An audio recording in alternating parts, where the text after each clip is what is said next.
Você consegue se imaginar sentado aí no sofá da sua sala, lendo este livro aqui, Os 7 Hábitos das Pessoas Altamente Eficazes? Tente se projetar para um cantinho aí, lá no cantinho da sala, e tente se olhar com a visão da sua mente, lendo este livro aqui, sentado no sofá e fazendo a leitura deste livro. Você consegue se ver como se fosse uma outra pessoa? Tente agora uma outra coisa. Consegue pensar em como está o seu estado de espírito nesse momento? O que você está sentindo? Como você descreveria o seu estado mental nesse momento? Agora pense um minuto de como sua mente trabalha.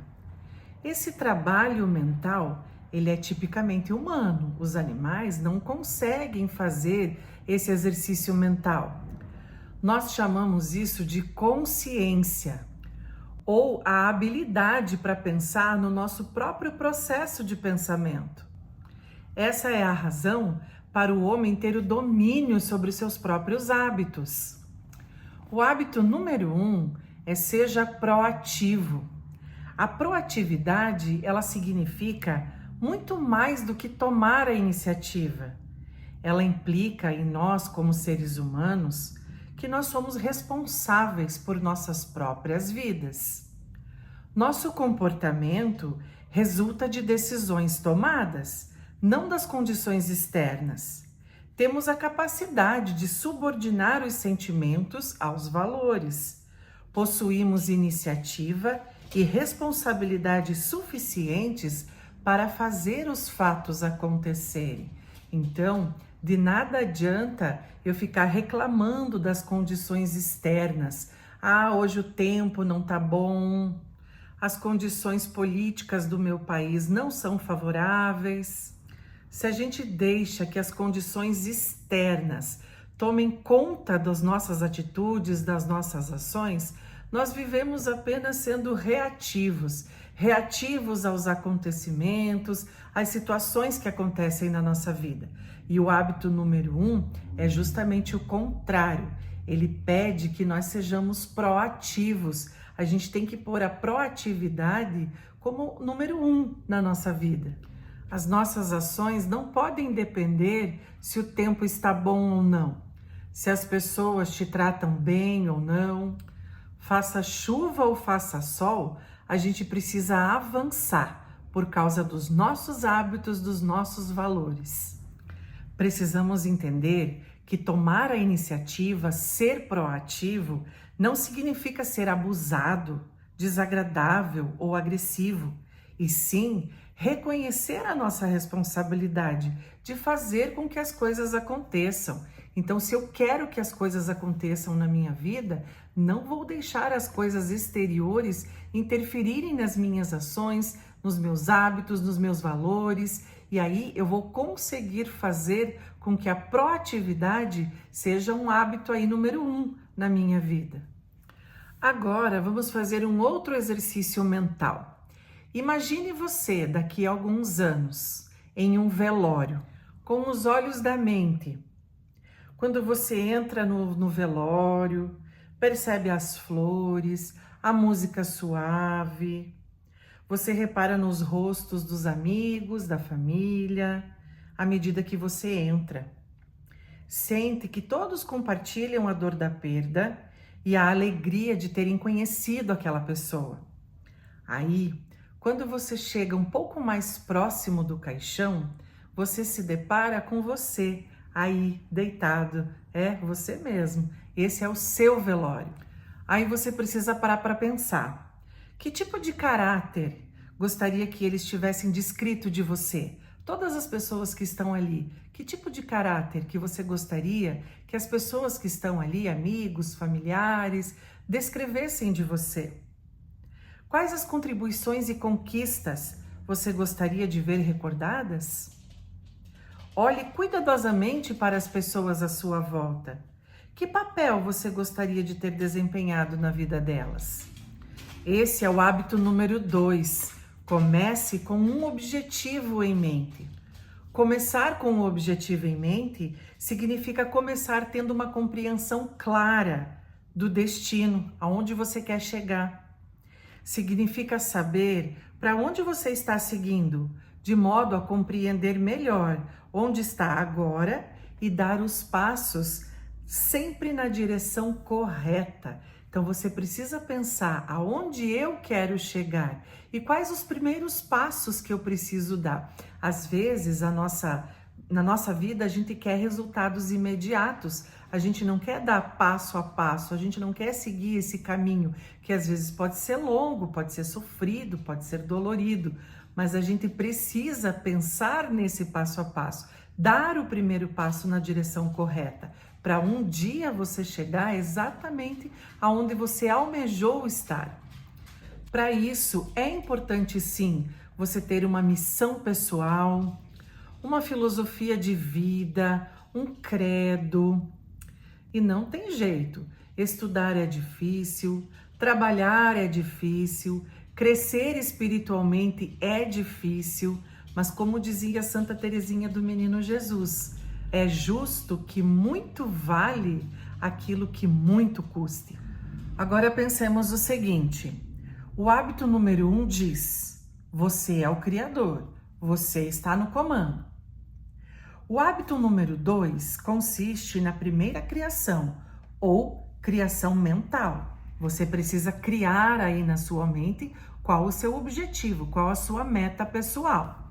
O hábito número 3, então, é a segunda criação, a elaboração física. É a realização, a transformação em realidade. É você colocar tudo isso que está aí na sua mente em prática. Ou seja, o hábito número 3 é, primeiro, o mais importante. Eu tenho uma frase que eu carrego comigo que minha mãe sempre dizia, primeiro a obrigação, depois a diversão. O gerenciamento eficaz é fazer primeiro o que é mais importante. O gerenciamento é disciplina, é vontade de fazer as coisas direito. Aí, o livro traz aqui que a palavra disciplina vem de discípulo. Discípulo de uma filosofia, de um conjunto de princípios, de um conjunto de valores, discípulo de um objetivo grandioso, de uma meta ambiciosa ou de uma pessoa que representa essa meta. E isso é muito importante para nós como cristãos, como discípulos de Jesus Cristo, que temos aí nossos valores, nossos princípios cristãos e temos como meta ambiciosa sermos um dia cidadãos da cidade do céu, fazendo hoje o que agrada a Deus aqui na cidade dos homens. Quando você coloca na sua vida primeiro aquilo que é mais importante, você se torna uma pessoa eficaz. E as pessoas eficazes, elas não vivem voltadas para os problemas, mas elas vivem voltadas, focadas nas oportunidades. Ou seja, não deixemos que as coisas externas atrapalhem as nossas ambições, as nossas ações, as nossas atitudes pessoais. O hábito número 4 é pense ganha-ganha. Ganha-ganha é um estado de espírito que busca constantemente o benefício mútuo em todas as interações humanas. Vê a vida como uma cooperativa e não como um local de competição. E quando a gente para pensar sobre isso, é tão difícil, né? A gente pensar ganha-ganha, ou seja, eu saio ganhando, mas as outras pessoas que convivem comigo também precisam sair ganhando. E num mundo com tanta competitividade, isso é muito difícil, né? Quando a gente consegue colocar isso em prática na nossa vida. Quando nós pensamos em termos de dicotomias, forte e fraco, duro mole, perder ou vencer, todos esses tipos de pensamentos têm falhas estruturais. Ele se baseia no poder ou na posição e não nos nossos valores, nos nossos princípios. Quando a gente pensa ganha-ganha, a gente precisa entender que esse paradigma é de que existe bastante para todos. Que o sucesso de uma pessoa não é conquistado com o sacrifício ou a exclusão de outra pessoa. Nesse ponto, a gente precisa sempre pensar no melhor para mim e para todos. E isso, olha, não é fácil. Comente aí se você tem bastante facilidade para pensar ganha-ganha. Como que é esse hábito, né, para a gente colocar esse hábito na nossa vida? No seu trabalho, na sua vida pessoal, é fácil? É possível colocar esse princípio ganha-ganha? Comentem aqui embaixo o que vocês pensam sobre isso. O hábito número 5 é procure primeiro compreender, depois ser compreendido. Nós temos uma tendência muito forte a atropelar os sentimentos das pessoas, de correr para resolver as coisas através dos nossos conselhos. Quando alguém nos procura para relatar algum fato, alguma situação da sua vida, pedir algum auxílio, alguma orientação, nós acabamos atropelando o sentimento dessa pessoa, dando conselhos que às vezes não são muito úteis, ou que realmente não era exatamente aquilo que a pessoa precisava ouvir. Aí nós precisamos pensar na nossa comunicação empática. A comunicação é a habilidade mais importante na nossa vida. Muitas relações aí, né, de esposos, de pais e filhos, né, acabam não sendo compreendidas pelo fato de não exercermos, né, essa escuta com empatia, não minimizarmos, não menosprezarmos a dor do outro.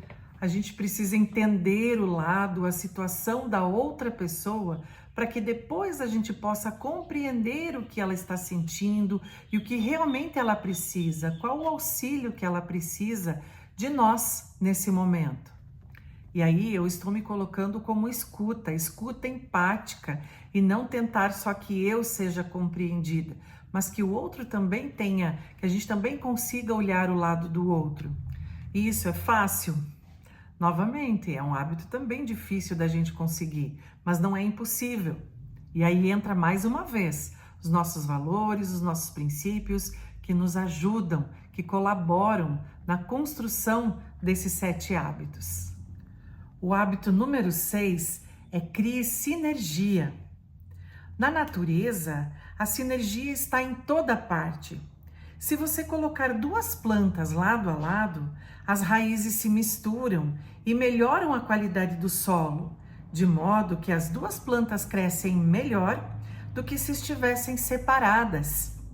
Se você coloca 2 peças de madeira juntas, elas aguentarão muito mais do que o peso suportado por cada uma individualmente. O todo é maior do que a soma das partes. 1 mais 1 é igual a 3 ou mais. E a essência da sinergia é valorizar as diferenças. Muitas vezes, na educação dos nossos filhos, ou na nossa educação mesmo, nós fomos criados e treinados, educados, né, dentro da comunicação defensiva e protetora, para acreditar, né, que a vida e as outras pessoas não são dignas de confiança.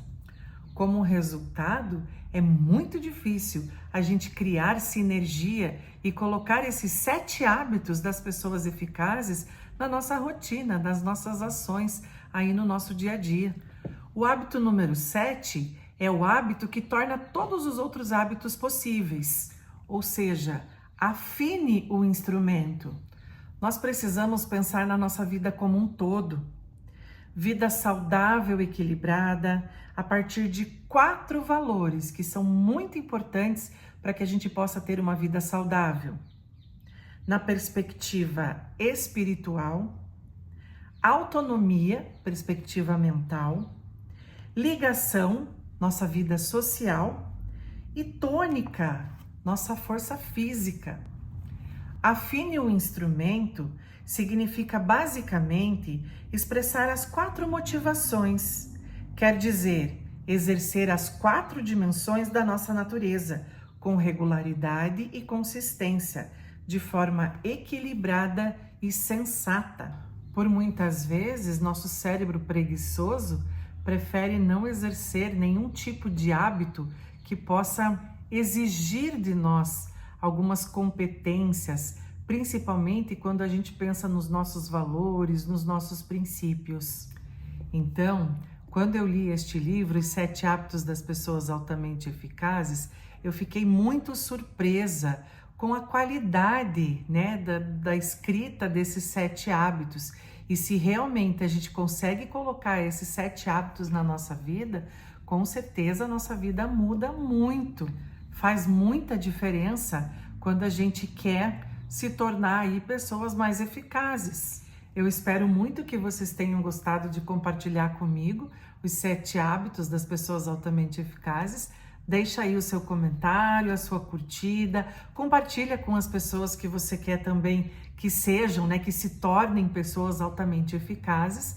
Eu agradeço por vocês estarem aqui junto comigo. Um grande abraço, Deus abençoe e até o próximo vídeo.